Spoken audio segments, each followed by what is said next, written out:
Don't know what happened there, but this is Brian Haenchen, Courtney Delks, Danny Rago here with you watching the Scores Table Live edition as we recap a sectional semifinal Friday. I was a real idiot when I scheduled these. It is a mad dash for me personally coming off these things, but I'm coming from Cathedral LN played LC. Courtney was watching that game as well. She was watching a bunch of others. Danny was up at Sectional 8. We have a big guest list for tonight. Rob Hunt's going to join us to talk about Lapel and Pendleton Heights. Pendleton Heights was beaten by New Palestine, it looked like. Allie Blum was fouled after the game-tying basket. She went up there, hit a pair of free throws to lift New Palestine to the victory over there. Kyle Sokeland is going to join us. He had a thriller down Evansville way, as well as Chloe Peterson from the IndyStar. She was at Eastern Hancock-Triton Central over in the Scecina sectional. Will Williams will give us some Zionsville perspective, and then Rich Torres will bring us home with Noblesville-Fishers. So much happened tonight. There's a lot of things to get to. We're going to save the rundown for the end of the show because we have all these guests stacked up, and we're going to get to some games right off the bat. The one that I want to start with is the game that I was at, and that was the Battle for Lawrence Township. And I tell you what, it lived up to the hype in every which way. Courtney, I'll let you take lead with just your takeaways on it, and then I'll filter in after you. Absolutely. In that game, and Lawrence North they took the first punch. They took it straight to Lawrence Central. And then Lawrence Central, they put on a 1-3-1. They had they went some zone, and their length just caused Lawrence North havoc. There were turnovers. The announcers of the game I was watching online, they described it as like a soccer game where Lawrence North didn't even have shots on goal. Like they literally couldn't get it past the free throw line, and they just looked completely distorted by the length of Lawrence Central. Lawrence North was able to get it back there in the fourth quarter, cut it to a 3-point game, which a 3-pointer got called back to a 2, so it was a 4-point game. It was back and forth down the stretch, and I mean, you got to give it to Jayla Lampley and Lola Lampley. They hit some huge threes right in front of their bench. They were taking it to the cup, and I mean, sectional time. The ballers are going to ball out and make big plays, and the Lampley girls, I mean, they made huge plays in that game. There's so many places to start, and I think I'll go as the defense because, I mean, that really was the storyline, right? Especially there in the third quarter. It was interesting because at the beginning of the game, it was Lawrence North and that chaos defense. Like, Danny, we saw at the Marion County tournament where it was just pressure, turnovers, bad passes, bad decisions. I think it was the first 3 possessions in a row where LC turnovers, they lead to LN baskets the other way. And it's just like, wow, they're really doing this. And it was a double-digit lead. I think they got it out to 12. But then you can kind of see things turn a little bit where LC, Courtney, like you mentioned, they go to that 1-3-1. And Layla Abdurraqib, who kind of described this as her first time playing in the sectional because she was hurt coming off an injury her freshman year, out completely last year. She's like, this is my first time playing here. And she really shined in the moment. She put the team on her back and got them going in the right direction. And then in the second half, it was Garrett like led that defense. Like Janan Lampley mentioned her as kind of the catalyst for that defense and kind of an unsung hero for this group. And she was excellent. And the length is just so big where a soccer match is a perfect way to describe it because you'd see LN would try to get it across the timeline, and then anybody would just get a pop in the air and snatch it out of the air like it was nothing. And there really wasn't anything LN could necessarily do. And then the times when they did get it across, they were so pressured and so heated up because of LC's pressure in that length that a bad pass here, bad pass there, ball's out of bounds, and suddenly it's LC going back the other way. And just while I'm talking, I'll keep going. But Jayla Lampley and what she did down the stretch when I think it was Kaya Hurt hit the 3-pointer to make it a 1-point game officially. That's what we saw from her last year in the sectional where she put the team on her back, and it just, she allows this time of year to bring out the best in her. And what was cool and the biggest difference that I saw between this year and last year, and what I think was the difference between LC losing this game like they did last year and winning it, was the fact that it wasn't just Jayla down the stretch. It was Anaya McKenzie hit some big ones. Lola Lampley, who had foul trouble. She was at 4 fouls, foul trouble all night, and shots just weren't falling for her. She stepped up with a big basket, and everybody started pulling in the same direction for LC, and you could feel the life getting crushed away and sucked away from LN. And just, I mean, it's cool to see LC at the beginning of the year when they were struggling to put games away on the road in Kentucky. Marion County tournament, as we've talked about, is kind of a turning point, and then tonight it all comes together, and they put away a really good LN team to advance to the sectional championship game and their chance to win their first sectional title since I believe it's 1987. One thing that really stood out to me in that game, too, was how many jump balls there were in that game. Like, both teams were going after every loose ball. But Lawrence Central's ability to offensive rebound in that game, I can remember especially this one play where a Lawrence Central player went up between two Lawrence North players, and the Lawrence Central player came away with the ball. She was in between. Like, those are the type of plays that win championships. And Lawrence Central made those plays tonight. And speaking of Lawrence Central winning, you said it was 1981? 87, I think. I'll look it up. Okay, so happy Groundhog's Day everybody. I had to say this. This was out of 138 times, tonight was the 21st time that Phil did not see his shadow. So I had to sneak that in. I thought it was a good time to go along this time in transition. Amazing. You nailed it. You nailed it. 1987 was the last time that Lawrence Central won a sectional. The last time they won a game, you have to go back to 2001 when they beat Arlington and then lost to Lawrence North. So it's been some kind of run for Lawrence Central, and it's one that, I mean, you could see this coming 2 years ago during Jayla's freshman year and Layla Abdurakeeb's freshman year, where just like you'd feel it building. The pieces were there, and now it's coming together, and it's cool to see. And then on the flip side, I mean, what a run by Lawrence North, a special group, a fun group to be around. You know, Stephen does a great job. Stephen Thomas, their coach, does a great job. And this is just the start of the rivalry. Like, this is the foundation of something that's going to be really special here next year, the year after, because LN returns a lot. They played a lot of sophomores this year, and you could see them kind of growing a little bit too over the course of the season. So I was thinking about that on my walk out of Cathedral, is that there's going to be some sectional change, but one of them is going to be the same as LNLC bunched together in the same sectional. So this is just the beginning of a fun thing out in Lawrence Township. I marvel at the championship medal that they showed. It's the statistics of their, I guess, lack of success in the sectional has been well publicized. But when you drop down to a top 10 team as talented as Lawrence North, with all the familiarity and the rivalry, and to answer with, I think it was 17 unanswered points in the middle of the second quarter, like, that's a championship medal answer. So the one thing that Lawrence Central is starting to show us is they're not just a front running basketball team that's going to get out in front of you and then just bleed you to death. They had to come back and they had to fight. And there was every reason for them to think that it was going to go in a bad direction tonight. But that championship medal showed out. And for a team that hasn't, won their first sectional game, I guess it was, with, in forever, just the other night, for them to show that was super impressive. But I mean, what can you say? I mean, that run in the second quarter when it was 17 unanswered, they just looked like a state championship level team. Yeah, really, really impressive. And they'll face Warren Central. Lawrence Central beat Warren Central a few weeks ago. It'll be interesting to see how the Warriors handle that size that they bring. But Warren Central has some athleticism as well. I saw them. They beat up on Tech pretty handily. Tech, I'll have some more on them on Monday, and maybe we can talk about it at the end of the show and just what a ride that poor team's been through this season. But Warren Central looked sharp. They looked really sharp against North Central. They put them away really quickly the other night. We talked about that. But it'll be an interesting game to see how they match up, because Warren Central will be really well rested. But Lawrence Central, man, the way that they're rolling, it feels like they got something in the water over there. Well, Warren Central has only lost, spanning over last year, right when Abdurakeeb got hurt before sectionals. They've only lost 3 games in state, and 2 of them are to Warren Central.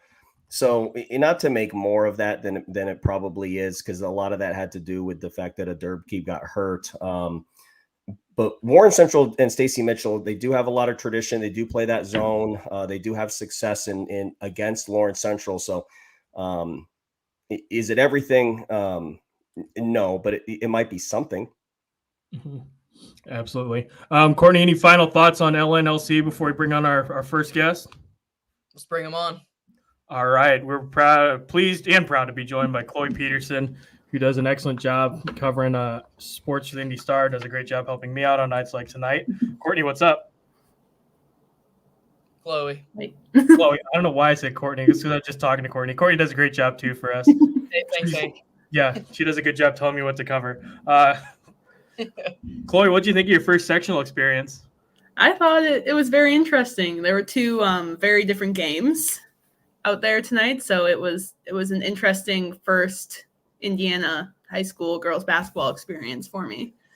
Let's start with the big one, that being Eastern Hancock-Triton Central. I was trying to follow your tweets, but just talk us through that game. 56-38, Eastern Hancock moves on. Was it very close early on, or did Eastern control it?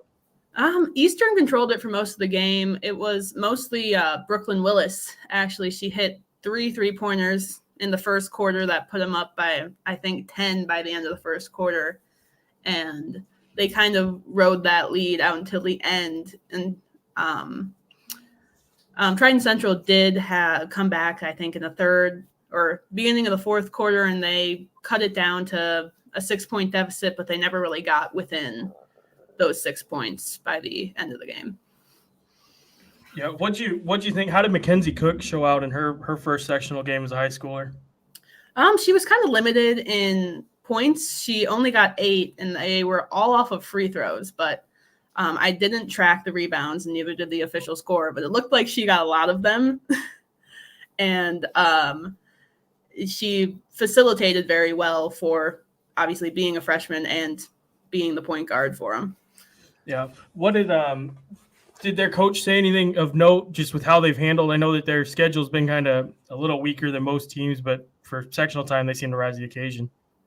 Yeah, she didn't say anything kind of specifically about that. She talked a lot about the seniors, obviously, with, their 5 seniors and then 4 of them who are starting. And she didn't talk too much about, the strength of schedule, but just how, their seniors kind of came out tonight and kind of just willed them through the game, basically. Yeah, who else stepped up? I'm assuming like Sammy Bolding and Ruby White probably had big games as well. Yeah, Ruby White was actually pretty limited. Triton Central limited her touches pretty well with that. I think she only had 6 points, but Sammy Bolding had 25. So she kind of made up for that and more when it came to having a big game. And then the second game, Scecina 52, Irvington Prep 12. Just one quick general takeaway from that one. Yeah, I mean, it was an easy game for Scecina. They had obviously their way with Irvington Prep, but it'll be interesting to see tomorrow how they play against Eastern Hancock, which I would think that Eastern Hancock comes out with that, but I guess we'll see tomorrow. Did you end up talking to Scecina's coach afterwards? Yeah, I did a little bit. Did they say anything about just that Eastern Hancock matchup and how they're approaching it? He said a little bit. It was mostly, he said that they obviously have their hands full, and that obviously Eastern Hancock's really good, but they're kind of not taking the games they have for granted. That's kind of what he was saying. And obviously they just want to play as much as they can with each other until, they can't play anymore. Yeah.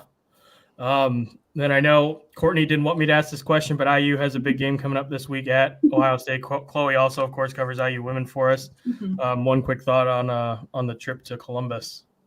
Well, I think it'll be interesting to see if Sydney Parrish comes back with that one, because she's obviously been out the last 3 games, but she posted on Instagram kind of cryptically saying soon, ... So she could be back for Sunday, and that would obviously really help them. But I think they've adjusted well to her not being there when it comes to, their rotations, and Lexus Bargasser has been filling in pretty well for Parrish in the starting lineup. So it'll be interesting to see whether Parrish comes back and if that would kind of affect their rotations and what they do with that. Fantastic. Courtney or Danny, do you guys got anything before we let Chloe get back to riding? No, thanks for covering. I mean, Eastern Hancock is a team that could advance. So, no, that's great that we can keep our eyes on them. Eyes on them. Thanks so much, Chloe. I appreciate it. I'll talk to you later. Thank you. Boiler up.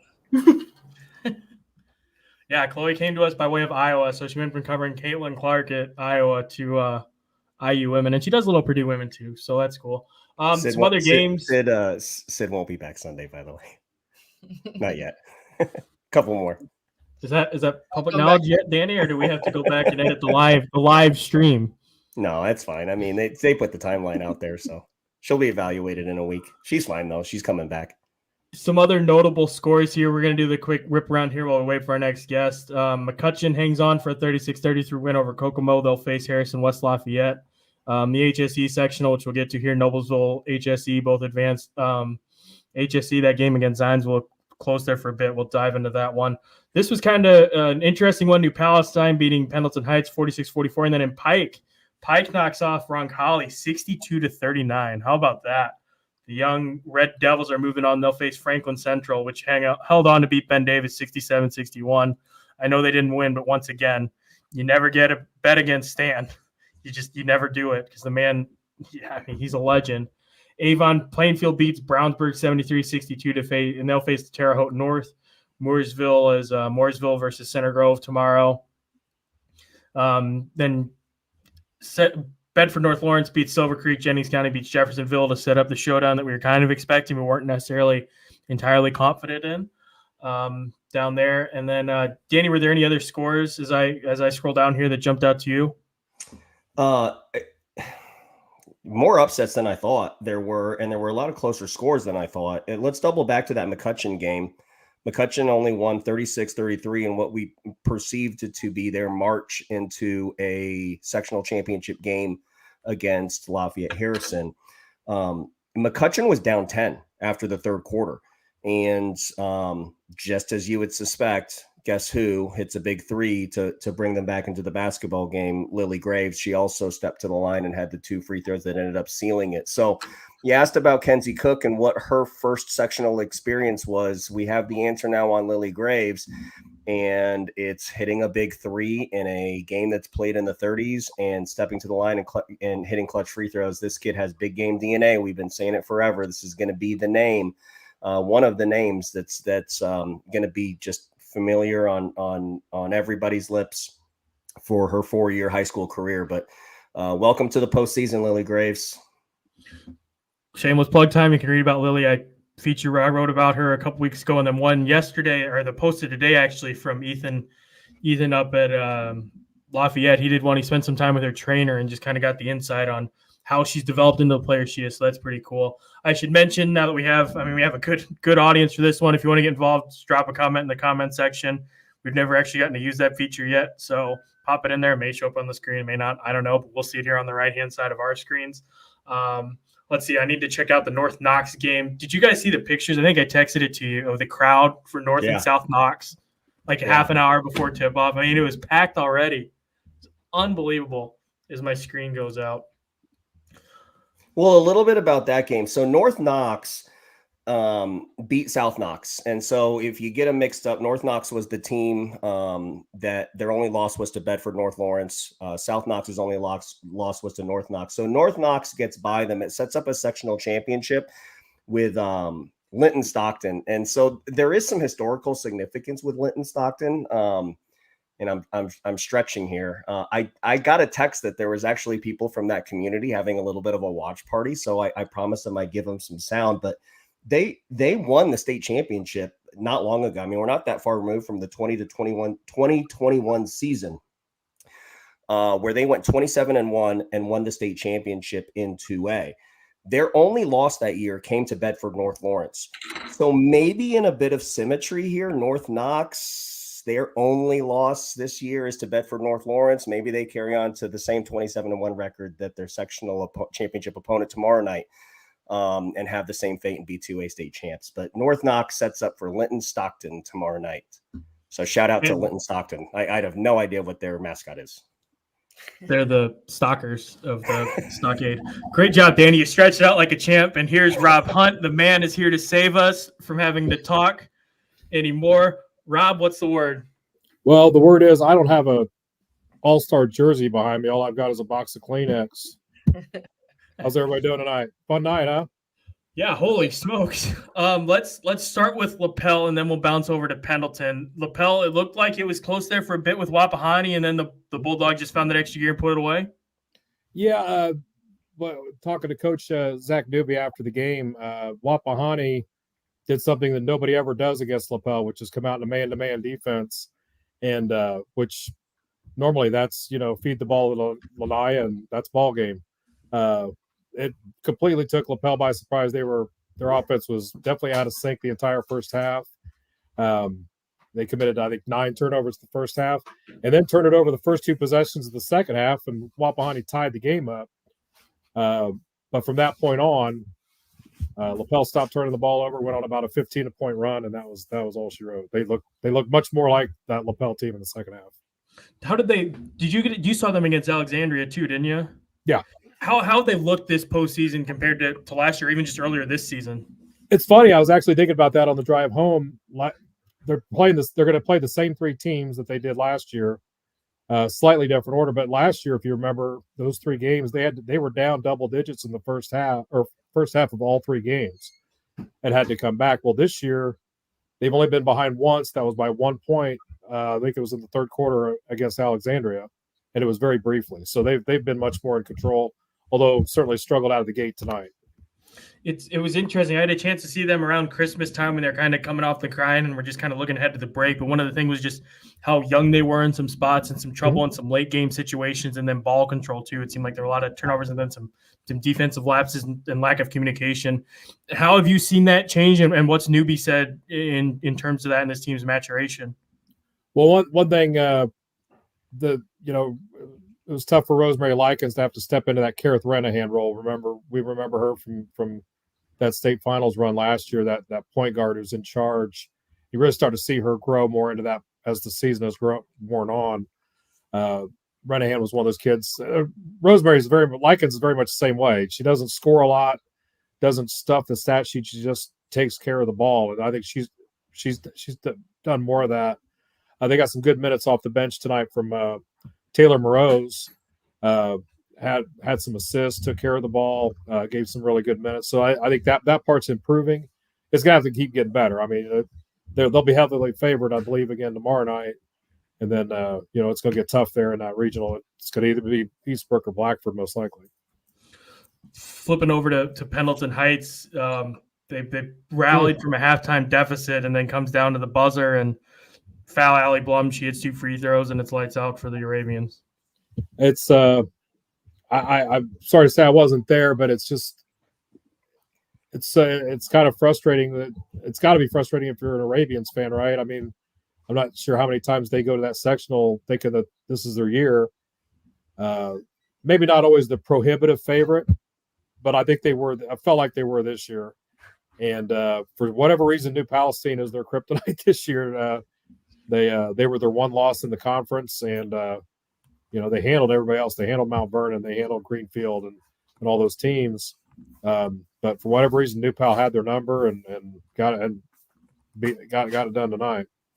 Did you cover that the regular season one with New Pal?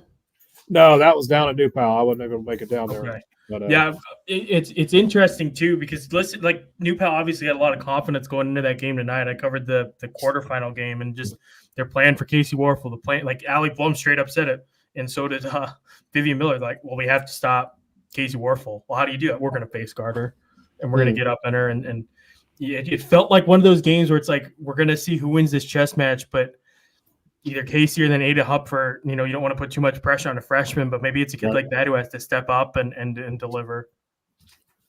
Yeah, I think the other one is the sophomore Olivia Jones. She had a huge game earlier this year when Casey was in some foul trouble. She had like 29 points. She's a kid who can score in a lot of different ways, but hasn't developed that mindset yet. To be that second or really now third option with what Hupfer has done. So that's something that's still lacking over there. They're going to load up. They've got most of the pieces coming back next year, but boy, that's still got to be tough for them to have that sectional at home and to feel like they were maybe the favorite and to come up short like that. It's tough. Yeah, to spin it ahead to next year, I guess, they're going to be really good, but watching Greenfield Central, they're going to be on the rise. They return a lot of pieces too, and who knows how the sections are going to line up, but I mean, it doesn't really get much easier for Pendleton moving forward, even with the pieces. Yeah, I think, whether you look at Mount Vernon, it's kind of down this year by their standards. But, Coach Shelton does such a great job there every year. And they still are, well, now with their win tonight, I believe they're 11 and 13, or 12, maybe 12 and 13, and they're back in the sectional final, and they certainly have a chance to win that. So, no, it's definitely not going to get any easier going forward. They just never, the Mount Vernon's just always there. They're omnipresent. Always there, especially for Pendleton Heights, and it doesn't seem to Mhm. matter what sport. I think they finally got him in football this year, but it seems like every sport that's the bugaboo for him. And there's the regional rivalry going on there too, so those games are always intense. Good stuff, Rob. What do you have for folks tomorrow? Before I jump to tomorrow, I do want to give a shout out, if I Sure. can, to the Anderson Preparatory Academy Jets in Anderson. Their 9th year in the tournament. They got their first ever basketball sectional win tonight. Oh, hell yeah. That's awesome.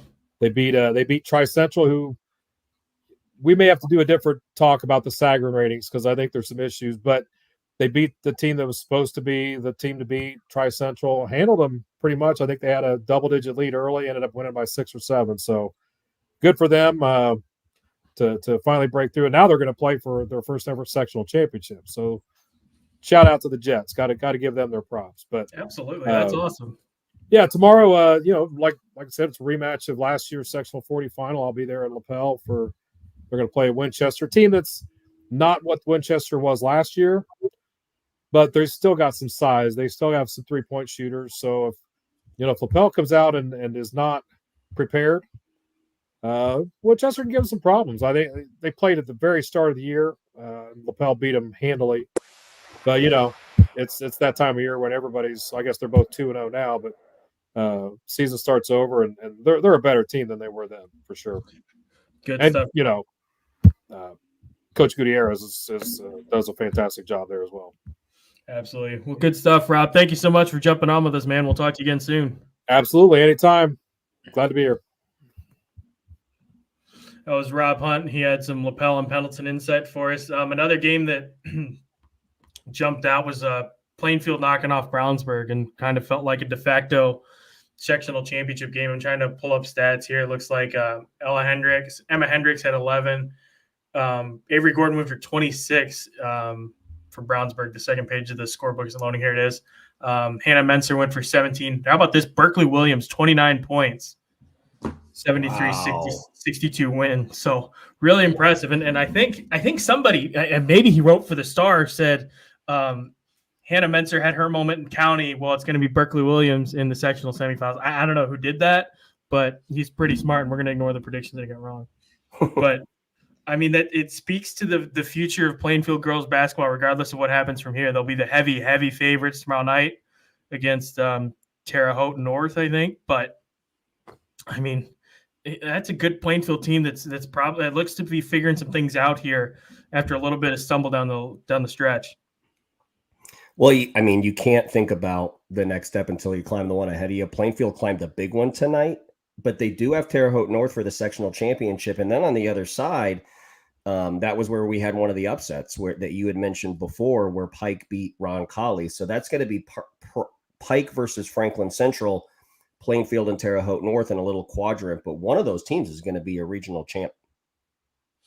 Yeah, that Pike Franklin Central game will be really interesting. Two young teams going at it as we bounce around here, but two really young teams. And Danny, I know we've talked before about some of those players and pieces that Pike has. And then for Franklin Central, I don't know. We probably haven't talked about them enough, but I mean, Duval, Graves, they got some really good players over there at Franklin Central. They're really trending up in the right direction. And the funny thing is, before the season, I was talking with Sims over at Roncalli's coach, and one of the teams that he mentioned was Franklin Central. He said nobody's going to be really paying attention to that team, but keep an eye on them because they're going to do some special things. And here they are playing for a sectional championship, which is pretty exciting to see.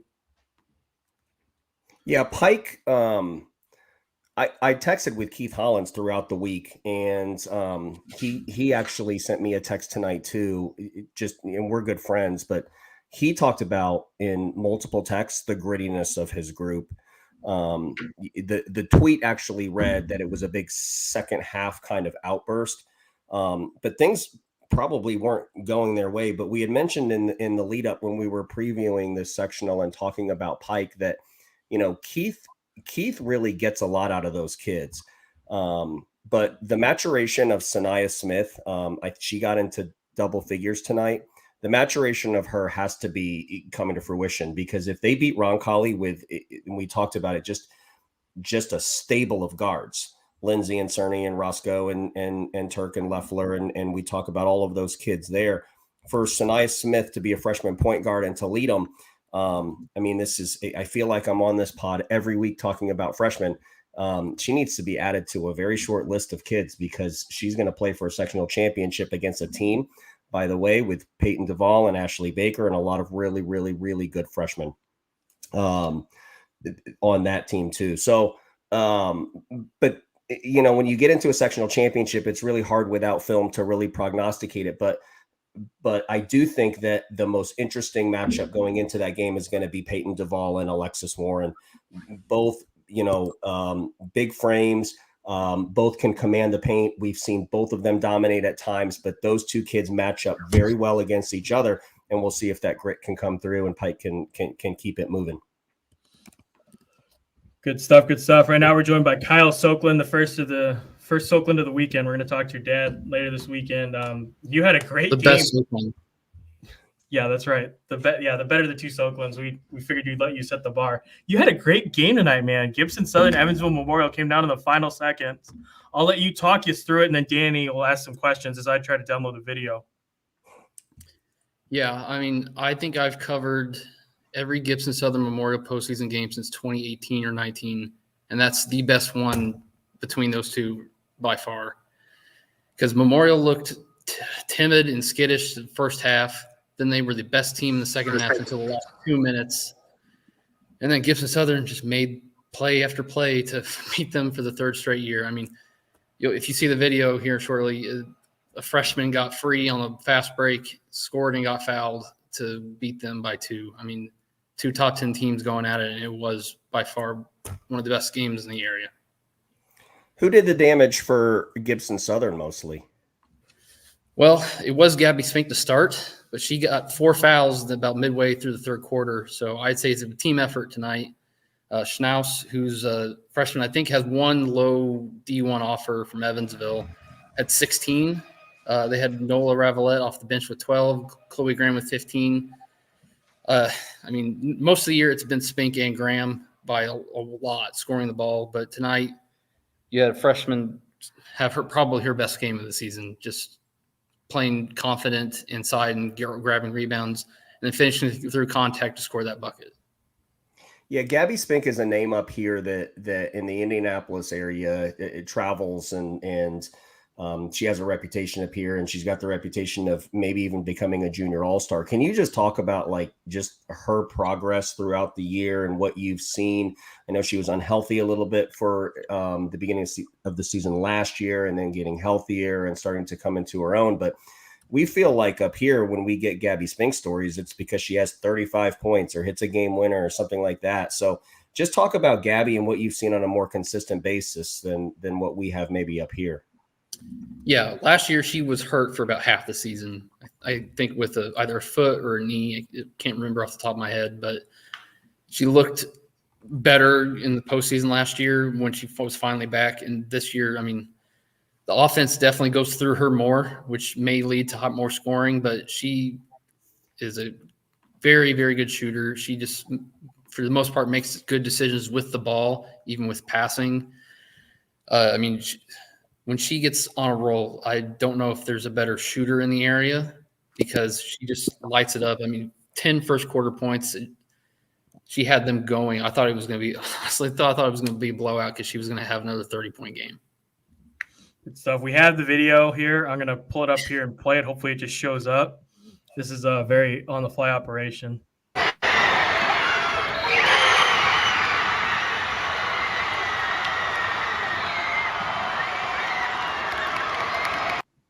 Look at that crowd. I mean, yeah. Holy crap. That's unbelievable. Standing room only, I'm pretty sure. Yeah, yeah. Oh my goodness. So that was the game winning, it was tied going into that play, or they were down 1? Yes, Memorial hit 1 of 2 free throws with, I want to say, 7 seconds left. And then Gibson with the length of the floor, and Paige just slipped free past the last defender somehow and scored through contact. She missed the free throw, but Gibson also got the rebound to win it. Unbelievable. So spinning it ahead now to Saturday, they play Boonville 4-19. So setting up pretty nicely here for Gibson Southern to move on to the next round. Yeah, I mean, we'll be honest. You play who you play, and Boonville got a very, very plum draw and beat Mount Vernon tonight by think 24 points. I mean, even they'll know it's going to be a tough task to beat Gibson Southern tomorrow, whoever won tonight. But I'll go ahead and assume they win. It looks like a pretty good road to at least get to that semi-state round, because who knows who will be in there, like an Indian Creek. I like that. I like that plum draw. I need to use that more on the show and in life, really. I like that. So this is Kyle Sokeland, the favorite and the better of the two Sokelands. We're going to talk to his dad, Justin, about the Silver Creek, a little teaser, the Floyd Central sectional later this weekend. But Kyle, what do you got coming tomorrow? I'll probably be at the Evansville sectional because it's Evansville North versus Evansville Central, which is two very heated rivals, and honestly probably the best game left after tonight, which had probably the 5 or 6 best games in Southwest Indiana. If you had to handicap that Evansville Central game, how would you go with that one? I mean, I would still pick Central by say 6 or 7 because Maddie Shirley. I mean, I've been watching a few of your shows here recently, and I know each of you know who she is, but she's the best player in the field. North has been on crazy swings between winning 9 in a row and then losing 7 in a row to finish the season before getting a very good draw of their own. But if Central's just playing well and going through Jasper and Castle to get here, I mean, they're ready. Good stuff. Good stuff. Well, thank you for joining us, Kyle. You can read him online. We tweeted out his links. We share some of his stories. He had a great story the other day about the coach battling cancer. That was really awesome. I really recommend people check that out. Washington's girls basketball coach battling cancer. I appreciate it, Brian. Good stuff. Good stuff. Well, thank you for joining us, Kyle. We'll talk to you again later. Thanks, Kyle. All right, see you guys. Kyle Sokeland joining us. Danny, you have some news. I do. Oh, no. So, Linton's, they're the minors. Oh, Linton, you beat me to it. Yeah, man. Linton minors. Yeah, Minors. no. Got a text, minors. So I had that. I looked that up, man. yeah, you Googled it. I know what their school colors are, red and blue. I at least pat myself on the back for that, knowing that one. Oh my goodness. Looking ahead to some of the sectional championship games for tomorrow, Chittard versus Heritage Christian will be an interesting one. A three-peat between them. Chittard trying to do the beat a team 3 times deal. They beat them in county. They beat them in the regular season. First game a little bit closer than the second. But Heritage got a little bit of run, it looked like, from Garin, but they moved on pretty easily. In the Twin Lakes sectional, Twin Lakes fell to Benton Central, but West Lafayette knocked off Rensselaer Central. So you get West Lafayette at 16-9 versus Benton Central 24-3. That'll be an interesting game. Olivia Nickerson, if I can pull the video, I will. Her career ends. She cleared 2,000 points, cracked the top 50 in scoring, and holds the state record for 3-pointers made. So tip of the cap to her on an excellent career. She's going to do great things at Bethel, and I think in my opinion, Danny, I know we've talked about it, an Indiana All-Star after being left off last year. I think she's certainly deserving of that accolade this year. I don't know how you could leave a kid like that off, personally. Yeah, I agree. Sectional 8, since that's what we're going to be talking about here next, let's dip our toes in with that. I was following the Zionsville-HSE game during the first semifinal, and then I kept a loose eye on Fishers Noblesville during the Battle for Lawrence Township. Let's start with Zionsville-HSE, since that's what we'll be talking about next with Will Williams. Zionsville was just kind of lurking there, but it seemed like their offense never really got clicking, and then the foul trouble hampered them a little bit, and HSE was able to pull away. Yeah, some of the prognostication came true. Some of it, quite frankly, didn't. But there was a stretch there in the third quarter where Caldwell and Hahn were getting quantity, but they just weren't getting good quality. And that's a credit to HSE's defense. And so let me say that sentence again. That's a credit to HSE's defense. I think I think what it proves is the postseason is a different brand of basketball. And I think what we learned about HSE tonight is they can sit down and they can guard. Faith Leedy had a tough night. And Emma Hahn and Caldwell at times just looked like they had to work so hard to get their production. And so HSE moves on, and I felt like they had control of really the basketball game from the beginning. But another point about postseason basketball, the HSE Lady Royals tonight got production in different areas from different players. Okay. I have belabored the point of Ant Green and KK Holman on the defensive side playing together. We saw a lot of that tonight, and we saw a lot of that in man, and 2 of those kids were matched up. But there were other kids that guarded tonight too, and they made things very difficult. But Stidham, who didn't have her biggest offensive output, was all over the glass. She was getting rebounds tonight. They got 16 points from Zoe Lawless and Addison Van Heusen. And Van Heusen had an opportunity to take another 3. And ordinarily you might be like, well, why are you taking that shot? But she had hit a 3 prior. She hadn't missed from the field to that point. Lawless was fearless. She hit 2 big 3s. But when you get 16 points from Lawless and Van Heusen, rebounding from Stidham, and kids like McCutcheon are guarding their spot really well and guarding their position really well to add to the defensive prowess that Green and Holman could have, it looked like a very complete performance against a very good basketball team. Yeah, at the beginning of the game, one thing we talked about was our question was, how is HSE going to defend the high ball screen that Zionsville has? And I mean, Zionsville came out, they scored off of it twice, got quick 5 points, but my X factor in the game is Ant Green. I mean, she came off the bench, she came in, and her defense was spectacular. And can't say enough about KK Holman. Her on-ball defense, she has got to be one of the top defenders in the state. And I'll put her up against many kids in the country. Like, her ability to, her lateral quickness and to stay in front of an offensive player without fouling is like, have your kids go watch KK Holman play defense. Like, they will learn something from her. And Zionsville, I mean, they focused on the big 3 for HSE, and the kids that were left over, they hit big shots. I remember one, I don't remember which girl it was. She hit a 3 in the corner, not one of the big 3, and she like put her hands up like this, like, yeah, that was Lawless. It was like, it was that type of game, but that's what HSE needs. Like, you have those kids that they're going to hit those shots, and then it just brings energy to the whole team. But I mean, Zionsville, they played well. They had a good game plan, but the defense of HSE that wins championships. I actually loved their game plan. And they played with that high ball screen. And if you go back and watch it, there were a couple of adjustments that Andy made in the week preparing for this. He was setting the screen with Hahn was setting the screen on Caldwell, and Caldwell was setting the screen on Hahn, which takes the ability to trap really out of it. I mean, Josh and I had hypothesized that we might see some blitz action and some firing action on that high ball screen, but they had a ghost screen set, where Caldwell would kind of fake that screen and then kind of slip away, but they were ready. But in the end, they weren't effective in that ball screen. They got into their dribble drive just as we suspected. And to come full circle, again, that it's Holman and Green and McCutcheon and those kids that were guarding the perimeter all night were just really, really good. Brace for weird music here 1 second as I get in the highlights here. Rich Torres is going to join us, which works nicely. We can revisit here Zionsville-HSE. We'll bring Rich on here to talk about Noblesville versus Fishers. Noblesville wins 56-42, a game that started with Noblesville leading by 16-0, right, at the outset. And then they just kept building and building lead, and then Fishers, it looked like, came back. That was right around the time that LNLC was getting back into the swing of things. But, Rich, what were your takeaways from those festivities tonight?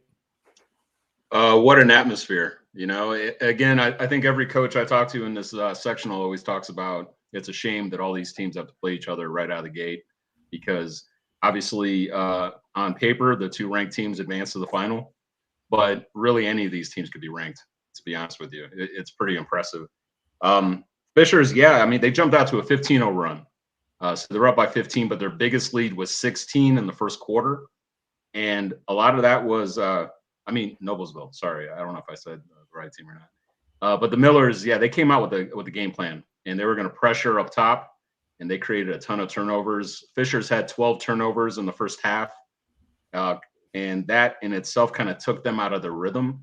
It wasn't until the second quarter that they kind of woke up and kind of made it a game again, because it is funny. I mean, you look at that first quarter, and if you're a spectator and you saw, okay, they're up 15-0, they're up by 16, they're going to win this game. And then you see the final score and you're like, obviously they won, but you missed a whole lot in between, because Fishers came back You know, it wasn't just a simple Noblesville is just going to run away with it. They had to build that lead, defend that lead, and kind of contend to the point where the game was even tied late, and kind of withstand all of that. But they came in motivated. You know, losing 4 in a row to Fishers, the players, they knew about it and they took note about it. They were a little motivated, especially after last year's setback in the sectional too.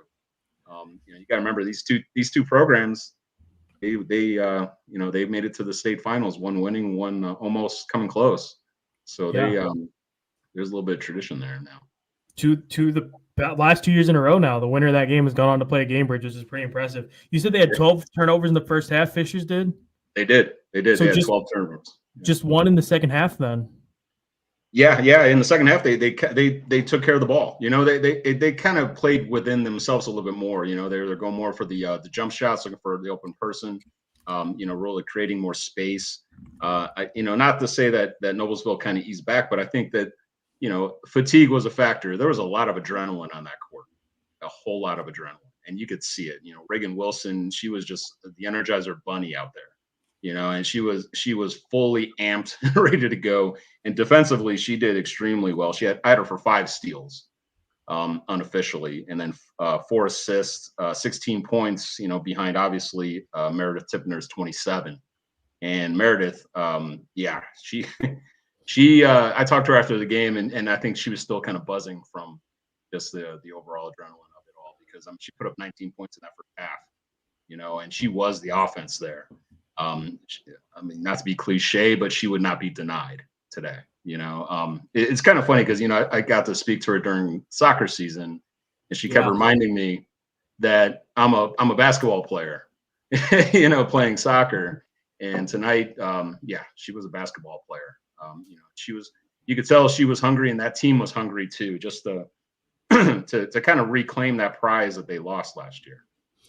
12 of 18 shooting for Tip from the field, and then importantly 2 of 2 from the free throw line. I'm surprised she only got there 2 times, but converting both is big for her. Danny, I'll invite you into the conversation, and Courtney, you as well, because you both got to see more of the game than I did. Just your thoughts, and I'll let you guys converse with Rich a little bit.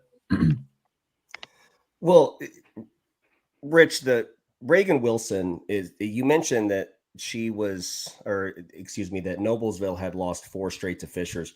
Reagan was also, I think, the only time she's been on a Noblesville team that's beat Fishers was when they won the state championship. She personally was 1-7, so they kind of slayed the dragon. She had a look about her tonight. You know, even when she would hit a shot, she'd kind of hang her fingers up. A lot of interaction with Donna, a lot of interaction with her teammates. She looked every bit of Miss Basketball candidate tonight, even though she didn't have the great stat line. Did you see the same thing? I saw it too. Yeah, you could see the intensity in her eyes. You know, when she was playing defense, especially, you could really sense that she wanted to be that lockdown player for the Millers tonight. Like you mentioned, I think she had a lot of that weight on her to get this team through again.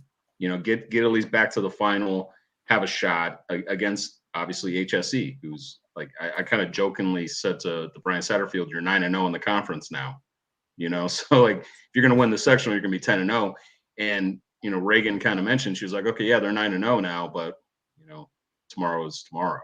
So we'll kind of see exactly what she can do as well defensively, because that's going to be a great matchup.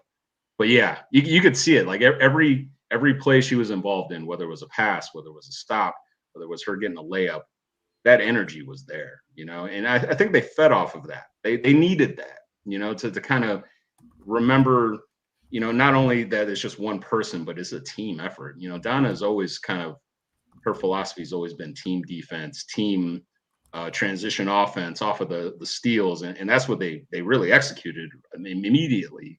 And then they kind of just relied on that defensive just presence the rest of the way. But yeah, the thing with Reagan, which I think is interesting, is like she only had 3 points in the first half, and then she poured in 13 in the second half. So when they were being tested, she was the one that really kind of stepped up. While Meredith had a lot of her points in the first half, she only had 8 in the second. You know, and I hate to say only 8, but you know, when you finish with 27, you kind of look at that number. But they kind of took turns. You know, Meredith kind of was that spark early. Reagan was coming in on defense, kind of creating some of those those turnovers and easy buckets for Meredith, and then Reagan just her energy just kind of really captained that team there in that second half, and it was impressive. I find it interesting because I know Noblesville's had kind of an up and down season, in comparison to like a few years, but the fact that they were kind of counted out in a way, it's interesting because they are so cohesive, and and that community is so strong, and they support this team through and through, and it's they felt that energy in the crowd tonight too, because it was pretty loud in that gym. It was nice. Yeah, so you covered Meredith Tipner in soccer too. Now, this is a kid who's won 3 state championships, 3 IHSAA state championships. You talked about it. It just seems like, 27 points on 12 of 18 shooting, 2 for 2 from the line. She added 7 rebounds, 3 steals, 3 assists, guarded on the other side too. Talk more about kind of what you saw from her, because she was the best player on the floor tonight.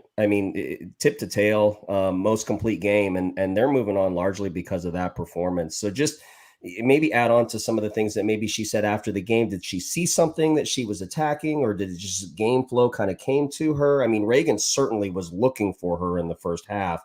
How did you see Tipner punctuating that performance?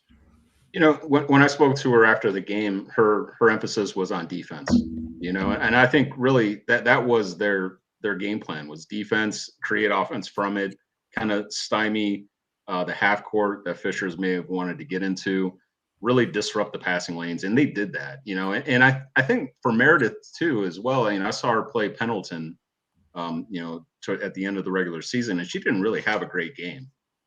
She was struggling shooting. She got in foul trouble. Obviously it wasn't a big test game for them at that moment. They were just still prepping, getting ready for the postseason. But I think she wanted to kind of prove to herself in a way that, hey, I am this player, one of the top players for this team, not the top player. Because I don't think anyone on that team will ever say they're the top player. It's a team. So for her to come out and help her team, and that's what she emphasized. I wanted to help my team. Just like Reagan said the same thing too. It was team first. It wasn't individual accolades. It wasn't, I want to put up 30 points.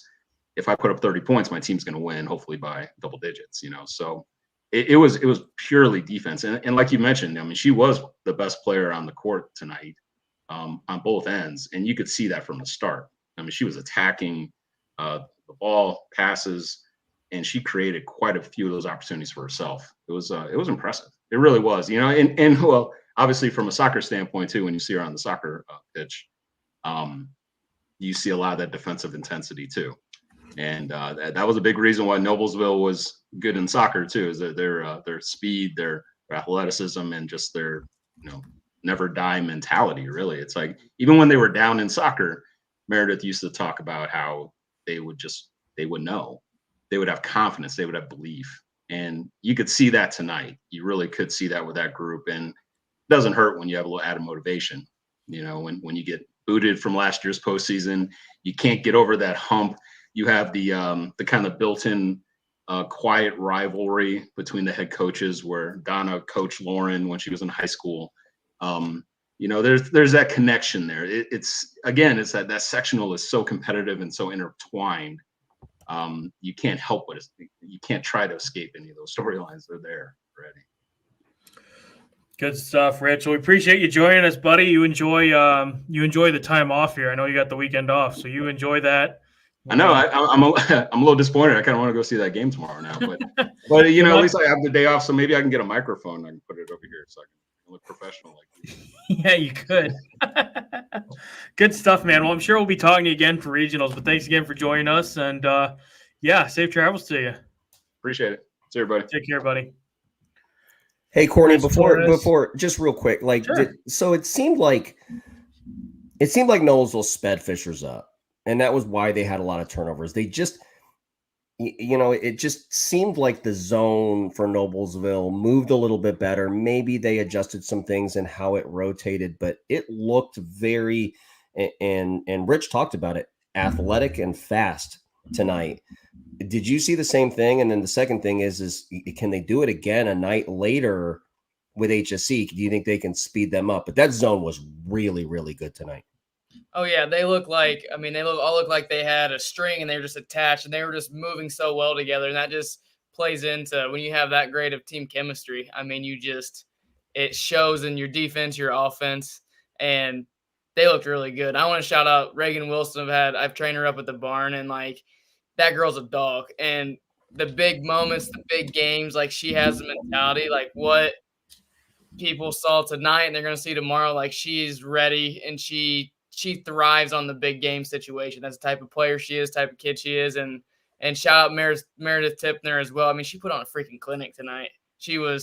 Her ability to change speeds and the way she used her body and the footwork she had down low, and she has the complete game. Like, man, what a stud. And so can they do it again? Like, I got to believe, yeah, they're going to come out tomorrow. They're playing for the sectional championship. They have the experience. They're going to be ready. Like, I expect to see it again tomorrow, and I expect to see a February Madness at its greatest at HSE tomorrow. Yeah, it's going to be unreal. And he talked about Tip and just like that big game experience for soccer. I mean, she does.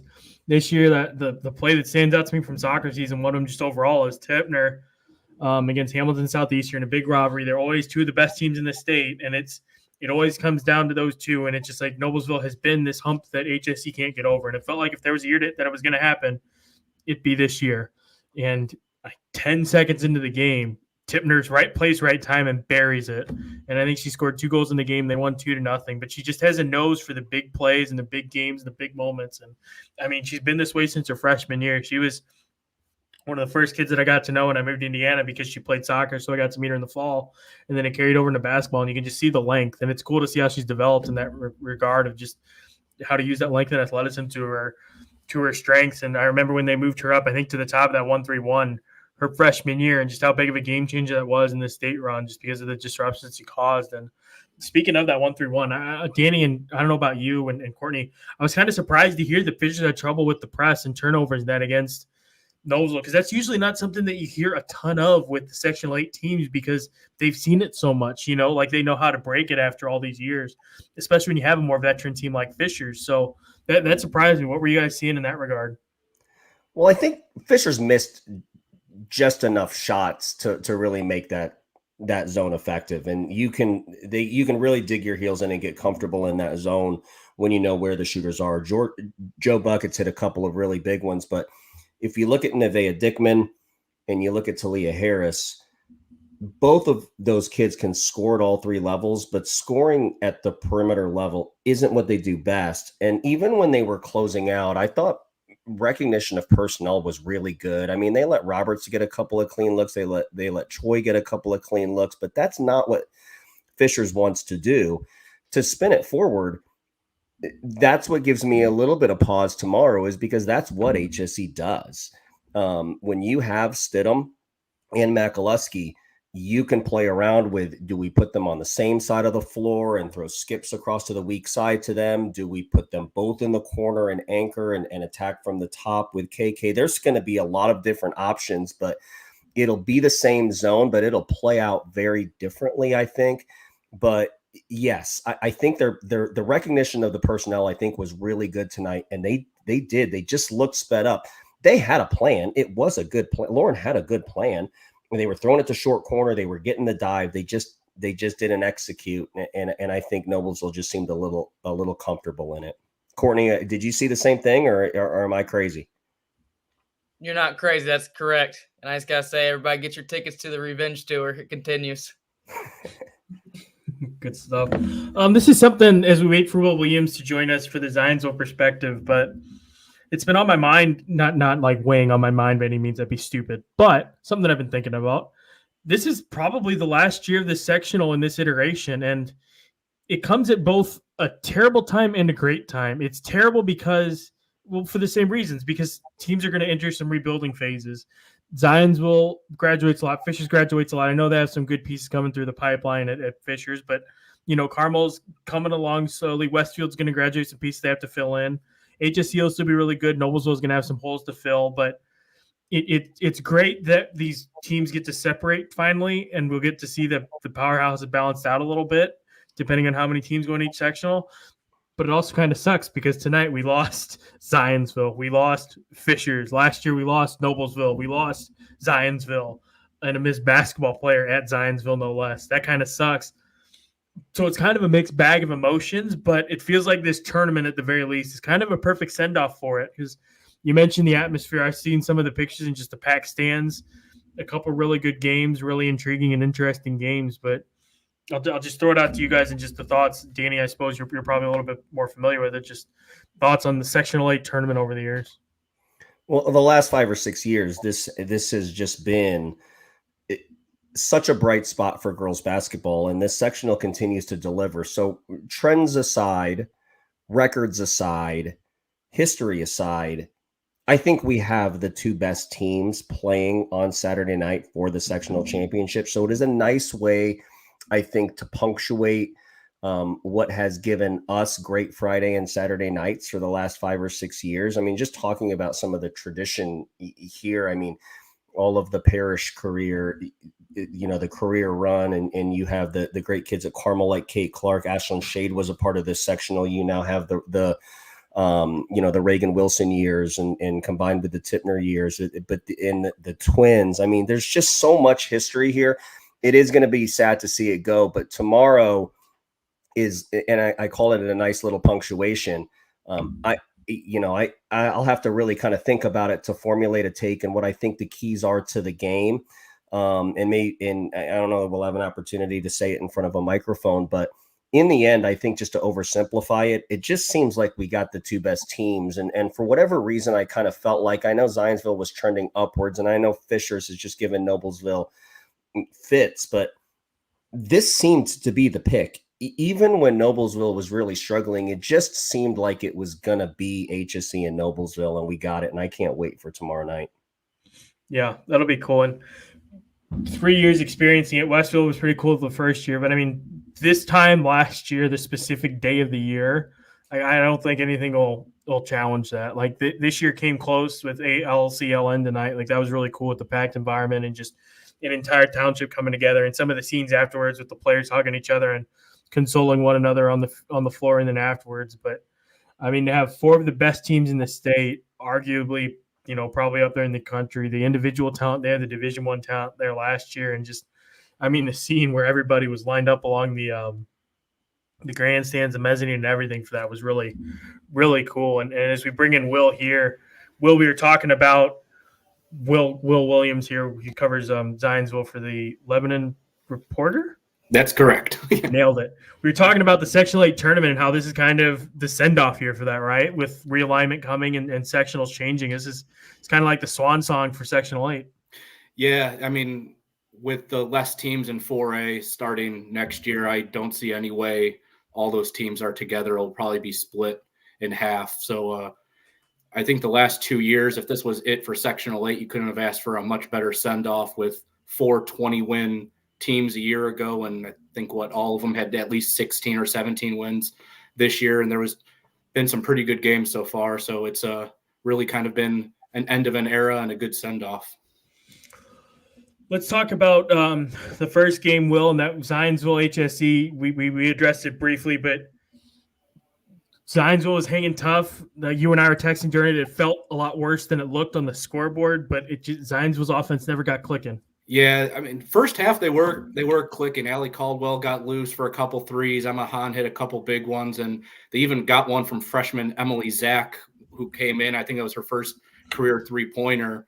And then second half, it was a struggle the entire game up until there was 2 minutes left in the fourth quarter, and I was looking at my stat book, and Zionsville had only had 8 points up to that point in the second half. And you're not going to beat a team like HSE only scoring 8 points through a 14-minute stretch in the second half. And their defense played well and just couldn't get the offense going. Yeah. So covering Zionsville, I'm interested to hear your perspective. Obviously, we don't get to see them on as regular of a basis. We just get to see, 5, 6, 7 games here or there. Emma Hahn, to me, and Allie Caldwell, I mean, you can make the argument that there's 2 Indiana All-Stars on that team. really also looking at the way Caldwell kind of ascended and her high trajectory toward the end of the year. But just talk about what you've seen from those two kids, and in relation to really their all-star candidacy. I'll start with I think Emma Hahn might have a better case of the two, because just when you look at like 3-point shooters across the state, there's very few that are better than Emma Hahn. And she's hit close to 60, 65 threes and was shooting it nearly 50% from the field, or from three throughout most of the year. She's just a gritty team first player who's going to do anything that any coach asks of her. And throughout her 4 years, when she's been healthy, she's been kind of really the spark plug for that Zionsville team. And like you said, Allie Caldwell's really come on strong here the last month or so. It seemed like once the calendar turned to 2024 and she kind of realized that her games were winding down, that she just really took off. I think she's been averaging close to between 25 and 27 points a game the last 3 weeks, and really carried Zionsville through a really tough stretch, because some of their other offensive players just never really seemed to get going over the last couple of weeks. And the reason that they were in some of these games against tough opponents was because of Allie Caldwell. Yeah. Caldwell seemed to have a knack for big shots and big games. Like I think of the Noblesville game just a couple weeks ago, and the Noblesville game, I think it was 2 years ago, her sophomore year, where she came up and hit some huge threes to get the win there too. I mean, it was neat. I say this a lot, but it was neat to see her kind of develop into that role where she was the star alongside Emma Hahn, who I remember you and I talking actually, and Andy McGuire as well, of just how important she was her sophomore year. And then she got hurt with the broken hand, right? Yeah, Missed some games, and you could tell. Yeah, that was Emma. Yeah, that's what I meant, Emma. I'm sorry. Yeah. Both of them have had big shots. I think I'm trying to remember back sophomore year at Westfield. I think it was Allie hit a big three from the corner in that game that really sealed a good win for them. And yeah, really end of the year, Allie just stepped up in big moments. Really seemed to find her shot. She struggled a little bit, I think, at the beginning part of the year when they asked her to be more of a ball handler. When Layla Hull isn't there anymore to help bring the ball up, they asked Allie to take on more of that kind of role. And I think it took her a while to adjust. But after she did, I mean, you could, like you said, the last 3-4 weeks, she's been playing at an extremely high level. Her recruitment is still wide open, and it probably hasn't gone the way that she hoped. So someone's going to get a really good player in her with a pretty high basketball IQ wherever she ends up.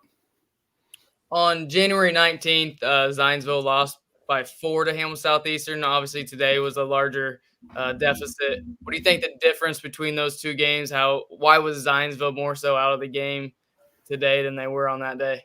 Yeah, I was watching remotely from the other game, but that first game, Zionsville got up big, got into foul trouble, and HSE's press basically ate off of backup players, and they erased a 12-point lead in like a minute and a half. Today, HSE made everything difficult on Zionsville offensively. Like Hahn and Caldwell had to work extremely hard to get anything even close to open. HSE was very well prepared for them to kind of defensively and especially at halftime, they made some really good adjustments to where Zionsville, I think, started to panic a little bit. Even though they were only down 6 to 8 points most of the third quarter, they were playing like they were down 12 or 15 and took some ill-advised shots, dribbled into really tough situations and had too many turnovers. I think Caldwell hit a shot early in the third quarter that cut it to 3, and then they went 1 of 12 with 6 turnovers over the next 10 minutes. And that was a lot to do with HSE's defense, and really Zionsville's other role players just didn't play very well today. And Caldwell and Hahn had to try to do it all themselves, and it just didn't work out for them. Well, Zionsville over the history of this sectional hadn't had a ton of success. They kind of taken their licks a little bit against some of those teams. What year did it feel like they were closest to cracking it, so to speak? Would it have been last year, you think? The whole year? I think last year was probably the year that they came the closest. They had some really good teams about 6-7 years ago, but they were playing in sectional 7 at that time. So they only didn't have to worry about any of these teams until a regional. And and they made it to a state finals in 2016 or 17 by beating Carmel in the regional.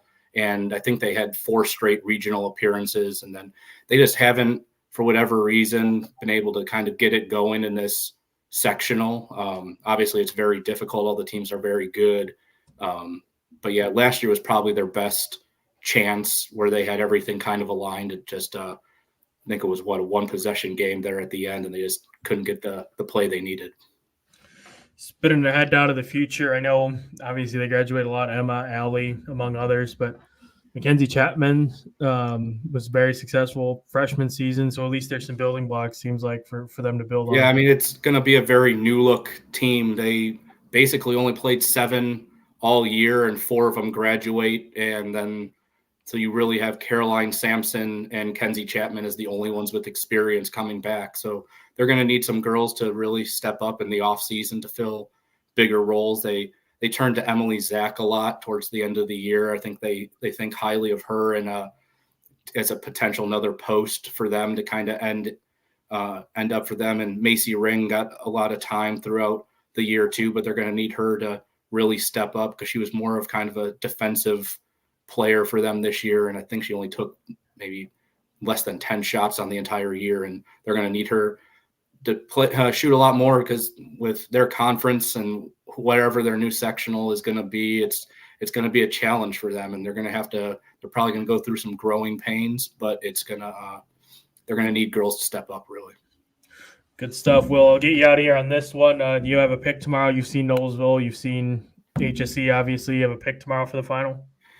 I think it's going to be a really good game. Obviously, Noblesville has experience with some girls who have played in a lot of big games in multiple sports. But just watching HSE play tonight, like live for really the first time, they were really fluid offensively. They were well scouted defensively. I think, especially playing at home, I think it's going to be HSE, but it should be a really good game. Good stuff. Well, we appreciate you joining us, buddy. Oh, I should ask you, Lebanon upset Tri-West. What did Lebanon's coach have to say after that one? You know, for really one of the first times all year, Lebanon, they executed late. They had a really close game with Tri-West in the regular season and blew a 12-point lead in the last 5 minutes. And it was kind of the opposite today where they were tied heading to the fourth quarter, and they got to the free throw line 26 times. In the fourth, only hit 14, but made, I think it was 8 of 9 in the final minute and a half, which is going to win you a lot of close games. So yeah, they're feeling pretty good. I mean, they're looking for their first sectional title now since 2017. Got a really tough test with Danville, who's kind of been the class of that sectional the last several years. But yeah, they're going to be feeling good going into that game at Cascade. Good stuff. Well, thanks for joining us, buddy. We'll talk to you again soon. Yep, have a good one, guys. Will Williams talking about Zionsville girls basketball. They lose. Their season comes to an end with a loss to HSE tonight. I'll start bringing us home a little bit, I guess, but let's start looking at it tomorrow night, and let's just start where we were, Noblesville HSE. Danny described them as the 2 best teams. Courtney, your thoughts on that matchup? I think it's going to be a classic, and like we've talked about that sectional, I think it's a perfect end of that sectional celebration to have those 2 teams and the talent that we're going to see on the court tomorrow. Like, it's going to be the game to be at down in the area. So I'm super excited. I'm going to be there in person at that game, so I'm super excited to go. This will be the first time the 3 of us will be together in the same building. That's like what, The Hangover or something?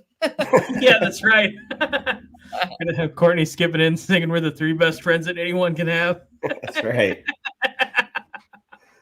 Oh my goodness. Yeah, I mean, tonight was really fun. Tomorrow's set up for even more fun. You have that game. We are going to get Columbia City Homestead up north. I'm looking forward to talking to that. We're going to try and get Victoria on. Danny, are you going to go up there to check that one out, or are you staying closer to home? I actually don't know. I think it'll depend on what everybody's doing, but 8 is so close. And with HSE playing Noblesville, that's going to be a hard building to stay out of. But I think my big what to watch tomorrow, and I kind of alluded to it earlier, throughout this tournament, and Makalewski still quite hasn't unfolded yet. Stidham had a rough night tonight too, and getting a bunch of quality looks like she needs to. There were times where Emma and Allie as a tandem for Zionsville was shooting a little bit better, and Makaluski had opportunities to like match. She did about half the time, but Maya's one of those kids that when she misses a shot, I feel surprised.